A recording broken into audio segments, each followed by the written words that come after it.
Hey everybody, this is Darren Sabedra again with the Mercury News, East Bay Times, Bay Area News Group, here with Mike Lefkow. It's Saturday. We just wrapped up our third weekend of high school football coverage. And Mike, as you've been on for a couple of weeks during this season, out at De La Salle last night, you saw some pretty high-level prospects in that game that on the scoreboard was very one-sided at 58-16 in favor of De La Salle.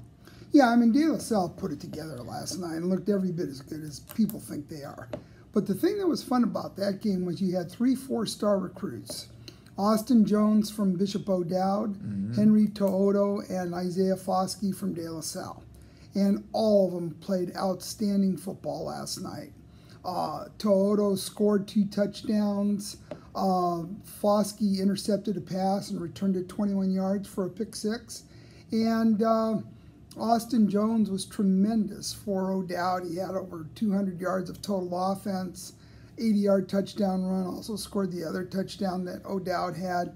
And you know, the thing about that is all 3 of those kids are from East Contra Costa County. Austin Jones is from Antioch, and Foskey is from, Foskey lives in Antioch, and To'oto lives in Pittsburgh. There you go. There you go. You heard it here first. East Contra Costa County. I was not in East Contra Costa County last night. I was in Los Altos Hills, Foothill College, where I saw Menlo-Atherton take down another West Catholic Athletic League opponent. They played Mitty. Mitty much improved under its new coach, the former MA coach, Sione Tafa'o. That's how it's pronounced. I asked last night. It's Tafa'o. Can you say that? Yeah, Tafa'o. All right. Sione's doing a great job at Archbishop Mitty. They're off to a 1-1 start after losing last night to MA 28-21. Very well played game on both sides. I mean, there were some turnovers, but the defenses had something to do with it.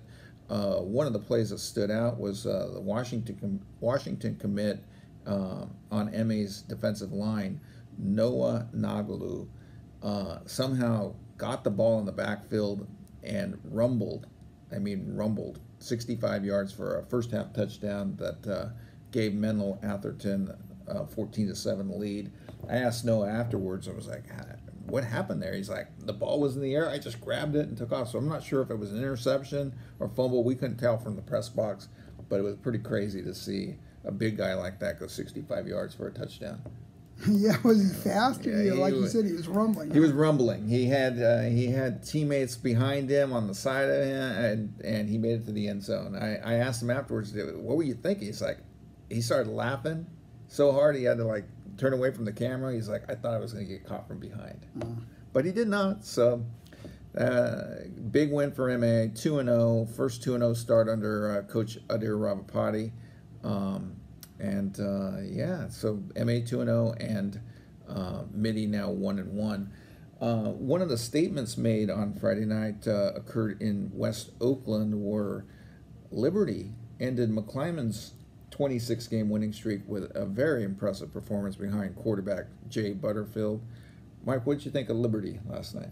I was surprised by the 28-point win, but I think Liberty is an outstanding football team. So I'm not surprised they won that game. I'm not surprised it was a double-digit victory, but I would have probably predicted maybe a little bit more, like 42-21 or even 42-28. Right. Liberty is awfully good. I mean, I'm going to come out and say it right now. I think they're definitely one of the top 2 or 3 teams in the East Bay. Better than Pitt? I would say right now, yes. I think they are a little better than Pitt. I'm not sure. Well, I haven't seen Liberty. We're going to find out, I think, in October when they play, right? It's October? I think the question is, are they as deep as Pitt? And that might be the difference. And Pitt has got very strong lines this year. And one coach said he's never seen Pittsburgh have better lines than they do this year. But or Pittsburgh being better up front than they are this year. Speaking of Pitt, I mean, we talked about all off season that schedule that Coach Victor Galley put together was a killer, and so far the Pirates are off to a 1-2 start. They did get the big win last week over St. Mary's of Stockton, but then last night, as expected, they got beat at SoCal juggernaut Centennial Corona I think the score was more respectable this time. I mean, it was 35-7, but that's not 63-21. And obviously, Coach Galley, I talked to him as he was walking into the LA Memorial Coliseum today to see one of his former players play for UNLV against USC, and he knew that this was going to be a challenging schedule. But as he pointed out, it's not how you start; it's how you finish. And he knows his guys got to win from here on out to get back in that open division. So I think they're definitely battle tested, and we'll see what happens going forward. Yeah, no, they are battle tested, and they've got a deep roster. They've got a lot of talent, but I don't know, 35-7 to me. That in my book, that's a 4-touchdown difference. I mean, that's not a close game. Powerhouse. Yeah, sure, it's against the powerhouse, and I mean maybe I just don't. Maybe the third best team in the state. Well, maybe I just can't accept the fact that there's that much difference between the top teams in Northern California and the top teams in Southern California. I mean, I know that Mater Dei and St. John Bosco are, but is Centennial, is that a private school or is that a public school? Public school. So I don't know. Maybe it's just having lived here most of my life, I just don't like admitting that the Southern California schools are that much better. Maybe De La Salle's closing the gap. Well, we'll wait and see on that. I mean, I like De La Salle. I do too. They've got like a them terrific team this year. I like them a lot. Another eye-opener on Friday night, Cal High, which last week we were at their game with Curtis Pashalka covering it, and they lost at home to Antioch. And then last night they go on the road, I believe, to Oakley, and they beat Freedom. Yeah, they did in Oakley, and it was 42-27 final. It's 42-19 with a minute to go. So when Freedom scored its last touchdown. So California really played well, and Coach Bellagio said their receivers had great games. And he says he still doesn't know what to make of his team because he thought it played poorly against Antioch, and he thought it played a complete game last night against Freedom. So, he's just going to have to wait and see. I think next week, I can't remember who they're playing. Cal High? Yeah, I don't have the schedule. They're off, and then I think they have Heritage. Okay. One team we talked about quite a bit last year, and deservedly so, was Half Moon Bay. But they made it all the way to a state championship game, went 14-1, lost in the state final by 2 points, so they were just a couple points away from a perfect season. Well, they graduated nearly everybody off that team, but then kind of opened some eyes last week when they opened with a 42-3 win over Jefferson, setting up their game last night against Palo Alto, which was played in Half Moon Bay. And Palo Alto edged St. Ignatius to win last week in its opener. So last night the stage was set. Somebody was going to emerge, and boy, did Palo Alto really emerge. I mean, 45-7, I believe, over Half Moon Bay on the road. And Half Moon Bay blew Palo Alto out last year, so huge win for Palo Alto.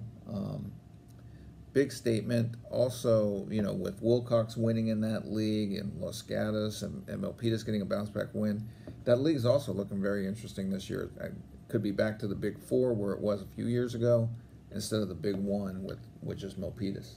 Yeah, no, that's looking like a real good league. I think it's a little early to evaluate Palo Alto because we don't know what type of team Half Moon Bay is going to have after graduating all those, and a lot lot of great players. Right. And then their first one was against Jefferson. Jefferson. Well, Half Moon Bay, but yeah. I mean Palo Alto SI. And SI is a respectable program, but I think in the West Cal League, where does SI traditionally finish? Lower half. They did win the CCS Open Division about 6 years ago, but they've taken a few steps back since then. So they're not a top half of the WCAL player by any means. So Campo Lindo beat them today, 34-21. Right. I think that game was in San Francisco. It was. So any other things before we wrap up? I'm looking at some of the Saturday scores that are starting to trickle in. Sarah got a big win today, first win of the season for Sarah, 41-17 over Elk Grove. They go to Pitt next Friday night. Well, I think one team that deserves a shout out is Las Lomas. They went to 3-0 and hammered Miromani last night, 41-13. They have got some talent.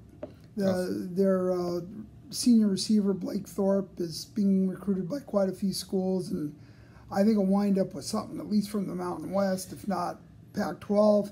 And their junior running back, Isaiah Newell, he is hearing from a ton of schools, according to Coach Doug Longero. And when I say a ton of schools, I'm talking about USC, Arizona State, some of the top premier schools in the Pac-12, and he's 6'2", 215, I think, and he's a load. Right. Yeah, well, it's Saturday. College football's starting. We're wrapping up high school. It feels like football now. Now that both and you're doing okay after your Huskies went down. Your Washington Huskies went down today. Well, it was a disappointing loss. You know, they had 10 points that they could have had, and that would have been the difference in the game. But that's the way it goes. I heard my guy Ben Burkervin was all over the field. Former colleague Glenn Reeves called during the game and said Burkervin is running wild like he always does. He's a good player. Because I think his mom works at Stanford. Yeah. Well, he's at Washington. Yeah. Well, I heard he wanted Stanford offered him a walk-on, is what I've heard, and he wanted the scholarship, so he went up there. Smart call. He's had a really good career at Washington. He's a terrific player. I think he's probably got an NFL. They probably should have won today. Well, I mean, they had a touchdown call back, and they missed an easy field goal. That's 10 points. All right. Be sure to sign up for the high school newsletter. Or you can also sign up for John Wilner's newsletter on college sports, but you can also get the high school one, Bay Area Preps HQ. We recap the weekend on Monday morning. It drops right in your inbox, and we preview the football weekend on Thursday morning, and that also drops right in your inbox. Check out our content all week, mercurynews.com, eastbaytimes.com. Anything else before we wrap this up here from lovely Walnut Creek? Yeah, we're looking forward to some good games next week that we'll discuss, but yeah, interesting week this week. Should be fun. They keep rolling right along.